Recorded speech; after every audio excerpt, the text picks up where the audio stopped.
Okay, so I got a brand new diamond art, and I sent one to my sister, and she's never done it before. So I'm showing her and all of you how to start from the beginning.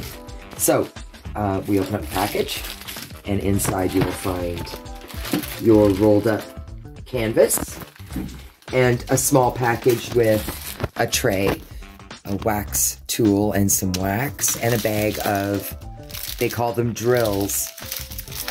So the first thing you're going to want to do is this has creases in it. So you're going to want to straighten this out.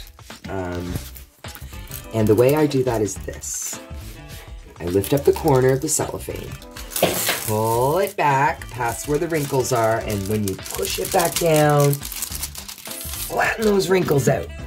And the cellophane should help to flatten your canvas just on its own, okay? So you see how I'm pressing that out and putting the cellophane right back on, just like that. Now, if you find you've still got a lot of wrinkles, tried and true method of the old ways is just stack some books on it. But a lot of the time, this is all you need to get started. Any small amount of wrinkle will work out on its own. So there we go. The wrinkles worked out. Crease in the middle, so I'm just lifting it up and just doing that, okay? Inside this package is what they call your drills. They're the little decorative stones that you can use. So,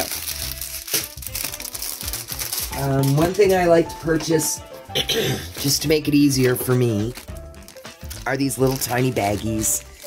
And I will move my stones quite often into them, just because you can open and close these. The ones that they come in are sealed on both ends. Once you cut them, they're open. They're numbered. The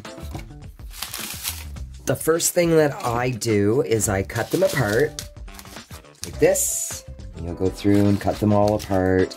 And then I like to just put them in this box like this, kind of all in a row, numerically. So I've got them all set up easy for me. Okay, so we're ready to get started.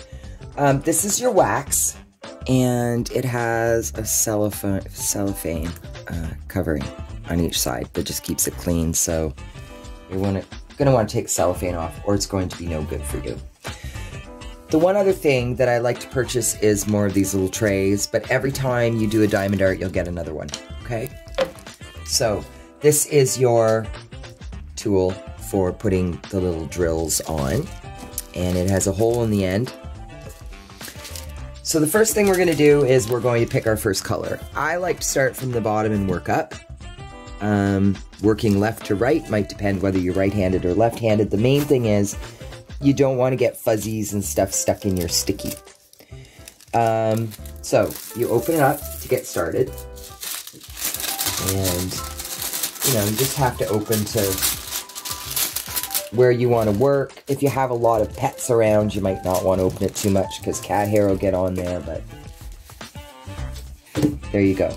The other thing you can do is if you've got a really wide sticky border, you can put some masking tape over that so the cuff of your sweater, if it's fuzzy, doesn't get stuck in there.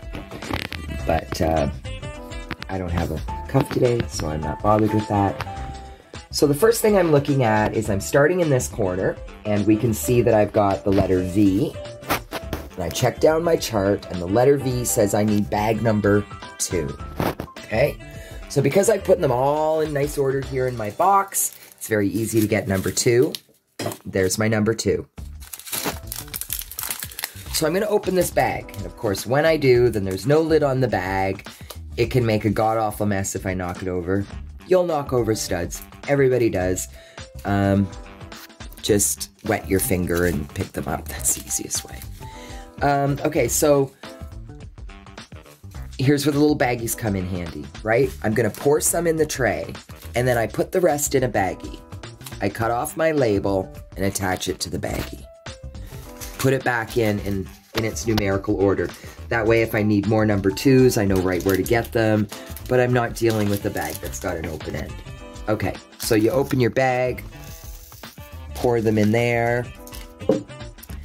and like I said, these you would put in a Ziploc bag and put them back in your box where you know you're going to be able to find them when you need to get more as you go along. So you've got all your little studs in one of these little trays, and it has ridges in there. So you just shake it. And when you shake it, they'll kind of all organize. Now, in some kits, you will find, kind of look at your drills. And if you've got little tiny ones, or ones that are a little wonky or off shape, take them out, get rid of them. See over here? I've got an awful lot of little ones, wonky ones. I'll use those for another craft, so they're okay. But I don't want them on my artwork because it won't give a uniform pattern if I've got odd-shaped studs, drills. So you get started. Take your little tool, dip it in the wax so that it's sticky inside there, okay? Put it down on top of your drill. Again, you want to make sure you're touching the shiny, glistening edge, not the flat edge. Okay, so you're picking it up by the glistening edge, and you just put it right down there in that corner. The biggest thing for making sure your drills are straight is to make sure that this outer edge is nice and tight with the drawn line, okay? That'll help to get your drills straight. The other thing that will help to get your drills straight is when you pick them up, do a checkerboard pattern. And I think that's just, it makes it easier to line them up. If you go in a straight line, you'll think you're doing a straight line. Optical illusions will mess with your mind, and it won't get as straight as you think. This way, you tend to be more disciplined about how you place it when you do a checkerboard, it seems. So that's about it. Just checkerboard.